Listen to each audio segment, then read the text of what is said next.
And now, it's time for another Dice Tower review with Tom Vasel.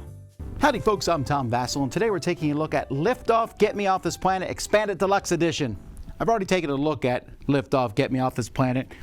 Essentially, a planet is exploding, and you got some people, some little aliens who live on this planet, and you're trying to get off before it explodes. How do you get off? A rocket ship. Do a high beam to a UFO. Use a trampoline. Shooting a roller coaster that's so fast it eventually shoots you off the planet. Silliness. It's a very silly game, and it's definitely kind of geared towards families and towards kids. I like the original game. This one just adds more stuff. It adds more ways to get off the planet, adds more cars. There's a lot more stuff in this one, but it's essentially the same game. Now, if you've never heard of the game, that's fine. I'm about to show you how it plays.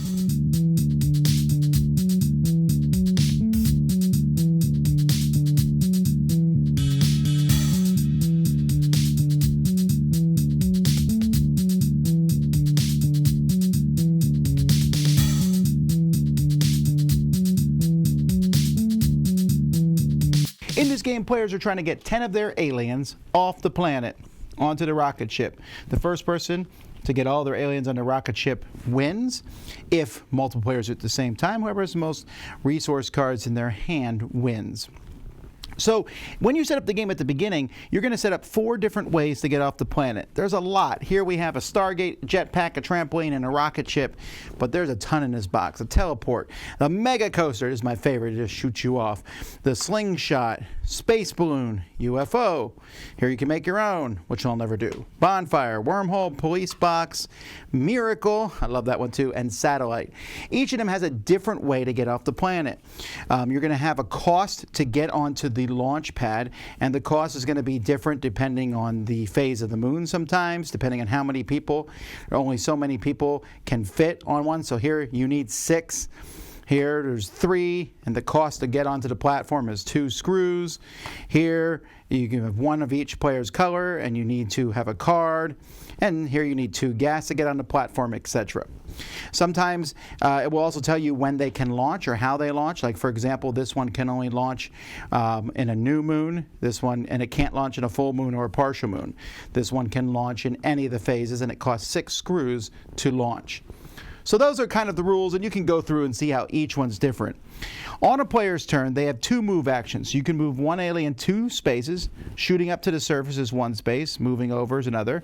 So I could go 1, 2. Next turn I could go 1, 2. Or I could go 1, 2. Or here go 1, 2. And then you can play as many action cards as you desire. You can also always discard 2 action cards to draw 1. Although if you keep doing that, eventually you run out of cards. Some cards just do various things. They'll change the full moon. I should mention the moon. The moon's moving around the board. At the end of your turn, it always moves 1 space. And when it hits here, then the sun moves. When it gets here, the world explodes, and whoever has the most people off wins.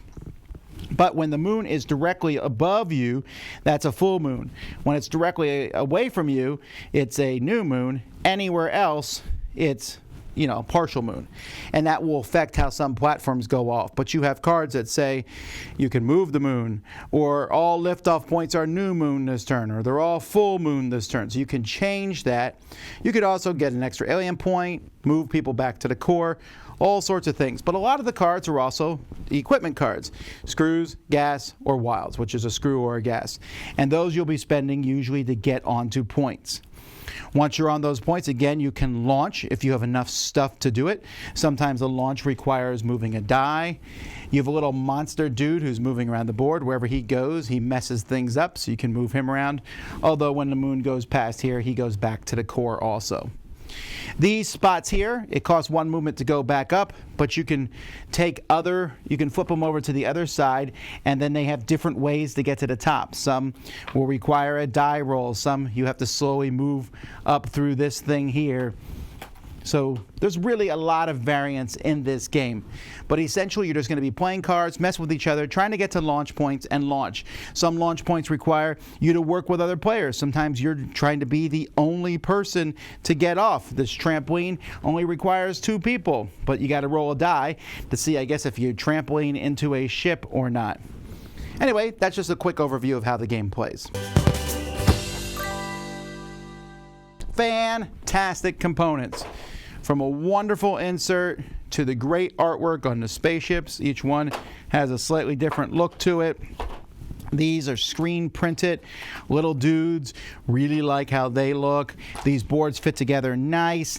The cards are decent quality. The rule book is fantastic. Explains everything very clearly. I love the art in this game. It's a pencil first production, of course, so we know it's top notch. The original game was fine. This one, even better. Now, one of the things that's interesting to me about this is the original game of this I played with my oldest children, who were kids at the time, and we played this, and I enjoyed it. Now, when I played it with my second batch, Team B of my kids, who were the same age, basically, as the first crew were when they played it. And they liked it even more. Everyone was amused by the theme. Everyone's amused by the trampoline jumping off. Look, there's some things about this game that some adults might have problems with. There's take that cards. There is sometimes no one wants to work with you, like Dad. Like, hey, I'm here ready to go off. We just need 2 more people. Come on. No. What? You guys are going to sabotage this way to get off the planet?